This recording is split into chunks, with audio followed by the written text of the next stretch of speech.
Muse, tell me the things done by golden Aphrodite, the one from Cyprus, who arouses sweet desire for gods, and who subdues the races of mortal humans, and birds as well, who fly in the sky, as well as all beasts, all those that grow on both dry land and the sea. According to the legend of the birth of Aphrodite, the Cyprian goddess rose from the foam of the sea off Cyprus. Zephyr, the western wind, pushed her gently towards the island, where she was welcomed by the Hours. Having bathed her, they dressed her in a nice veil and adorned her with golden jewels, after which they escorted her to Mount Olympus, so that she could be in the company of the other gods. Νομίζω μπορούμε να πούμε ότι είναι από την Κύπρο που ξεκίνησε η ιδέα, η αξία της θεάς του έρωτος, πολύ πολιτισμένο σε σύγκριση με τις άλλες θρησκείες, και η προέλευση της λατρείας της Αφροδίτης μπορεί να είναι η Κύπρος, ώστε θα είναι η Κύπρος που έκαμε αυτό το δώρο στην Ευρώπη.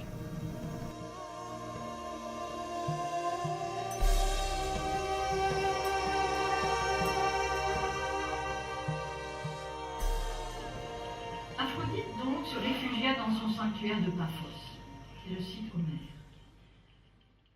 In the book Gibris, The Aphrodite of Cyprus, Ancient Sources and Archaeological Evidence by French archaeologist Dr. Jacqueline Garagiorgis, the spread of the adoration of the Cyprian goddess during antiquity is documented through archaeological research. This adoration is transferred from Cyprus to Greece and later to the rest of Europe, as well as North Africa during the Hellenistic and Roman years.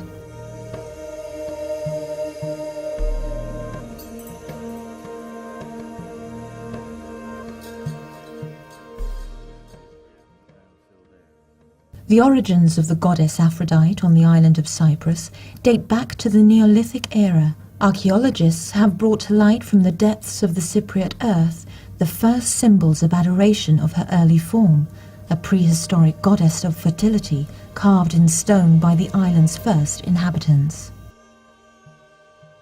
Later, during the 4th millennium BCE, the people of Cyprus, and particularly those in the area of Paphos, adored her as a primeval goddess of fertility, a protector of pregnancy, birth and infants. From these areas, archaeologists unearthed countless cruciform idols depicting women giving birth, similar to that represented on Cyprus's 1 and 2 euro coins. During the 2nd millennium BCE, Cypriots worshipped Aphrodite as an omnipotent goddess, protector of life, the wealth of the land, and the well-being of humans and their kings. She was, for the then residents of Cyprus, the great goddess. The Cyprian goddess had also assimilated a number of characteristics previously attributed to deities of the Middle East. It is for this reason that the inhabitants of the island seem to have preferred to depict her naked, with ample breasts and huge earrings. The Archaeans, who arrived on the island at around the end of the 2nd millennium BCE, adopted the adoration of the local goddess, and in the process also refined her appearance, depicting her as a deity replete with grace and beauty, the very epitome of femininity. The goddess fostered fertility, inspiring love and desire. Feigned orgies, sacred weddings, and sacred prostitution may possibly have formed part and parcel of her adoration in Cyprus. She was also a protector of nature, childbearing, infants and seafarers, as well as of kings and their kingdoms on the island of Cyprus. Furthermore, she was the protector of copper production, which is the reason for which Greek mythology has her married to Hephaestus, the god of metallurgy. During the 1st millennium, she was worshipped as the one goddess queen, which is why one of her honorifics was Anassa. The same period also sees her being called Aphrodite Paphia, Golgia, or quite simply the Cyprian goddess, in a direct and unquestionable reference to her place of origin. From as far back as Homeric times, but also later, during the classical period, the myth of Aphrodite spread from Cyprus to Greece. From there, during the Roman era, it also spread to the entire realm of the Roman Empire. In addition to the lands washed by the Mediterranean Sea, the adoration of Aphrodite during this period extends throughout Europe. It is for this reason that we encounter statues and mosaics of Aphrodite in Britain, Spain, France, Germany, and other European countries, as well as in North Africa. During the Roman years, when Cyprus was a part of the Roman Empire, the grand celebration of Aphrodite at her sanctuary in Paphos attracted pilgrims from the entire Mediterranean and gave rise to annual celebrations, which constituted an international, for the times, cultural event.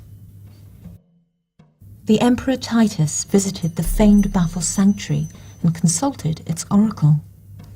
The Roman emperors considered themselves descendants of Aphrodite, who they renamed as Venus, given that, according to one myth, the union of Aphrodite and the shepherd Anchises gave rise to Aeneas, the founder of Rome.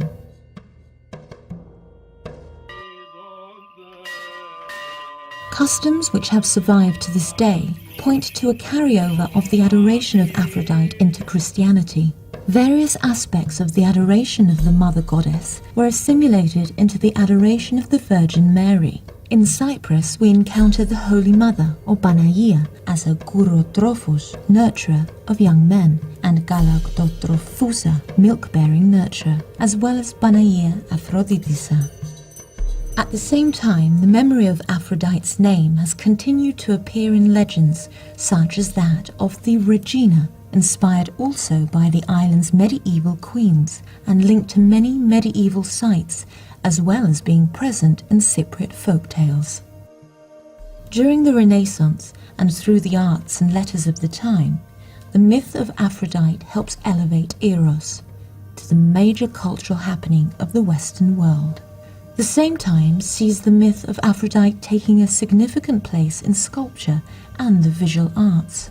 Aphrodite, with either Adonis or Ares, and depictions of the myth of her birth or the Trojan War, form the favourite subject matter of many European artists. In addition to sculpture and painting, the myth of Aphrodite had an influence on other forms of art such as theatre, poetry, music and literature. Shakespeare, in his epic lyrical work Adonis and Aphrodite, showcases Aphrodite's desire for the mortal Adonis and her lament over his demise. International conferences, exhibitions, publications and lectures having the goddess Aphrodite as their subject all constitute an indication of the constant and continuing international interest in the multidimensional form of the Cyprian goddess.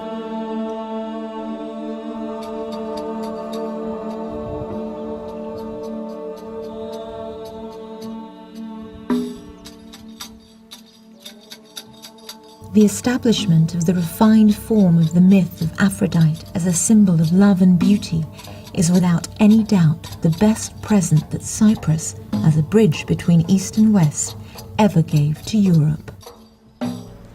Και νομίζω είναι η μετάδοση μιας θεάς,